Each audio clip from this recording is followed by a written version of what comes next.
Pak Wahyu, yang juga menjadi kejanggalan atau pertanyaan dari masyarakat sendiri memang seperti sperma yang tidak didalami siap DNA-nya. Kemudian CCTV yang memang ada di lokasi kejadian kenapa tidak dimiliki oleh pihak kepolisian.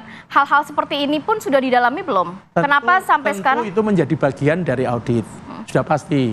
Tapi hasilnya bagaimana, saya kira kita tunggu saja. Jadi kami percaya kepada masih audit internal, hal-hal yang menjadi kejanggalan, yang menjadi suara di publik tentu menjadi bahan pendalaman. Tapi kan kesimpulan belum disampaikan, sehingga kita hormati saja proses yang dilakukan oleh... Akankah ada pihak kepolisian yang nantinya mendapatkan sanksi mungkin di saat... pasti. Kalau memang terbukti begitu ya? Di kepolisian kan ada begini Mbak, ada namanya kode etik. Itu di situ ada pelanggaran ringan, sedang, berat. Nah, nanti di situ akan ketemu. Tapi ini kan masih proses audit. Jadi kita belum bisa sampaikan hasilnya. Tapi langkah itu ada artinya begini. Kami harus apresiasi ke Polri. Polri sadar betul tidak sempurna. Sadar betul ada masukan dari publik. Sadar betul bahwa ada kekurangan. Nah, itu kita tetapi ketika menyebut kekurangan kan kita nggak boleh asal nuduh. Harus ada bukti. Itu yang sedang dilakukan. Saya kira itu harus kita hormati dan kita apresiasi ya. Baik, Prof. Suparji, kalau kita lihat ini prosesnya memanjang nih, ada audit sekarang, lalu kemudian rencana ada pra peradilan. Nah, jika kemudian kita katakanlah pra peradilan ternyata mungkin atau bisa berpotensi berlawanan dengan hasil yang sekarang berjalan, lalu kemudian audit juga menguatkan hal itu misalnya gitu ya, apakah ini akan mengubah jalannya pengungkapan kasus ini, Pak? Seperti apa, Pak? Saya kira memang potensi ke arah situ cukup besar ya. Apalagi tadi dari risalah sidang ya, termasuk sampai di kasasi, ada 2 nama sebetulnya tidak ada gitu kan.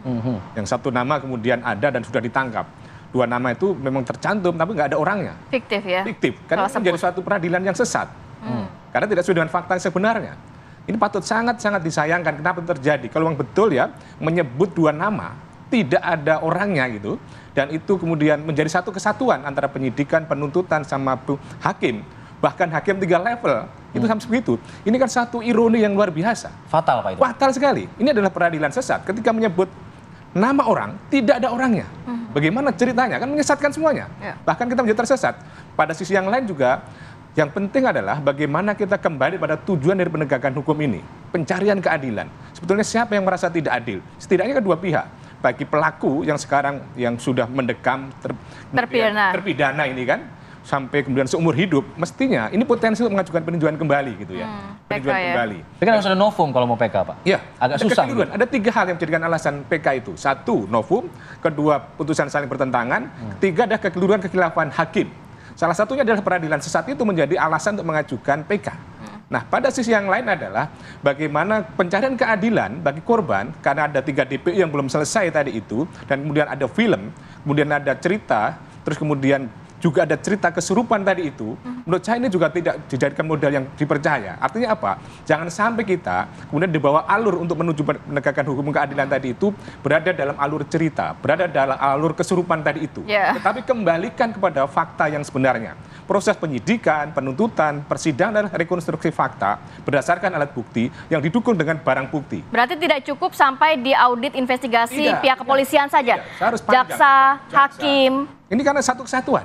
Jadi ini juga penting catatan bagaimana berkas penyidikan itu tidak diterima begitu saja oleh jaksa. Sebaliknya juga berkas dakwaan dari jaksa tidak diterima begitu saja oleh hakim. Ada satu kontrol bagaimana ada satu upaya untuk membangun sebuah kebenaran material. Tidak boleh ada asumsi, tidak boleh halusinasi dan sebagainya. Kebenaran fakta, kebenaran material yang didukung alat bukti berkualitas dan berkuantitas. Dalam arti apa?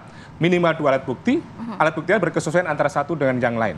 Kalau dalam konteksnya pra peradilan untuk Peggy tentunya kita hormati, tetapi sekali lagi ini hanya aspek prosedur saja, aspek administratif saja. Apakah ada salah administratif, ada alat bukti yang tidak cukup, tetapi pada dasarnya adalah upaya ini memang dilakukan mengingat apa? Penegakan hukum itu harus 3 hal yang benar, substansi, prosedur, dan kewenangan. Jadi aspek prosedur, aspek kewenangan pun menjadi kontrol dalam pra peradilan ini. Jadi kalau kita mencermati kasus ini menjadi bukan pegadaian, menyelesaikan masalah tanpa masalah, justru menjadi masalah baru ini. Ini yang berbahaya. Pak Wahyu, tanggapannya gimana? Ini kan tidak cukup nih hanya ada audit di kepolisian. Mungkin harus ada audit lagi di pihak kejaksaan atau di pihak hakim dan lain sebagainya. Apakah sudah juga ada masukan ke arah sana gitu, komunikasi ke arah sana? Kami dari Kompolnas kan juga dalam tanda petik bertanya, karena ini kan waktu sampai ke pengadilan kan pasti P21 dulu.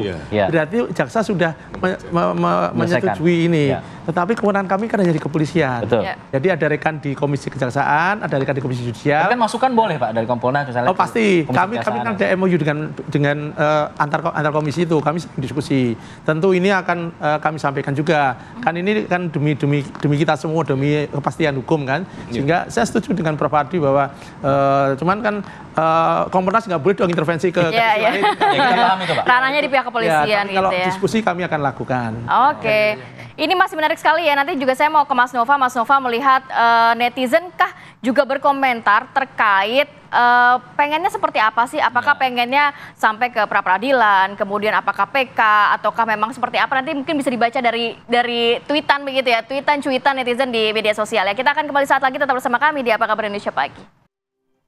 Kembali lagi di Apa Kabar Indonesia Pagi. Sebelum kita melanjutkan perbincangan, saya mau ajak pemirsa untuk berbincang langsung dengan teman-teman dari Peggy Setiawan. Ini ada Bondol dan juga Ibnu yang memang menguatkan bahwa Peggy saat kejadian di tahun 2016 sedang bekerja di Bandung, Jawa Barat. Sudah ada rekan kami, Kristanti Yosefa. Tanti, silakan. Baik Alfa, Ratih dan juga pemirsa, saat ini saya sudah berada di kediaman dari Peggy Setiawan alias Peron, yang mana di sini sudah terdapat teman-teman dari Peggy Setiawan yang sudah ada bersama dengan kami di sini. Kita akan coba berbicara langsung dengan para saksi ini, yang mana keempatnya mengaku bahwa mereka mengetahui keberadaan Peggy di tahun 2016, yang mana keempatnya ini menyatakan bahwa pada tahun 2016 Peggy sudah berada di Bandung. Bisa kita kenalan dulu dengan Bapak siapa? Ibnu. Oke, Pak Ibnu. Bondol. Oke, dengan Bapak siapa? Bondol. Oke, Pak Bondol. Sebelahnya lagi? Suparman, Pak. Pak Suparman, dan satunya lagi? Robi. Oke, Pak Robi. Oke, baik. Mungkin kita pertama akan ke Pak Bondol terlebih dahulu ya, sebagai teman dari Peggy. Pak, bisa diceritakan sebetulnya apa yang Bapak ketahui tentang Peggy, sejak kapan dia berada di Bandung, kemudian sejak kapan Pak Bondol mengenal Peggy, seperti apa Pak ceritanya? Ya sepertinya gini, Peggy tuh nelpon saya, Mang Bondol kerja enggak? Kalau enggak kerja ke Bandung. Tuh, sama siapa? Kesananya saya belum kesana. Ada Robi udah kesana ya. Ya udah, saya nanti berangkat. Langsung ke rumahnya Robi, berangkat ke Bandung. Ya, hari Minggu itu tanggal 21 berangkat. 21 Agustus 2016 sana ke Bandung. Sana ke Bandung udah ke proyeknya, ketemu si Peggy, si Parman sama Ibnu. Tuh, sama itunya si pamandornya, bapaknya Peggy-nya. Saya kerja di sana dapat 1 minggu, nggak betah. Jadilah aku pulang tanggal 27 Agustus 2016. Pamitan sama Peggy, Ibnu, sama Robi.